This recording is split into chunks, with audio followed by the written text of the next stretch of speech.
My first run-in with calendula happened when I was still a little girl. My grandfather, while tinkering on one of his projects, sliced his leg clean to the bone. Stubborn as he was, he refused to go see a doctor. He tied it with a thick cloth and just poured my grandmother's calendula extract on it each time he would dress the wound. Believe it or not, it never got infected and healed in weeks.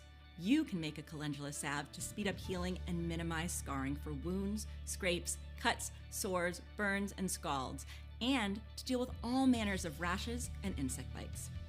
But calendula does something else that's more important than all of that.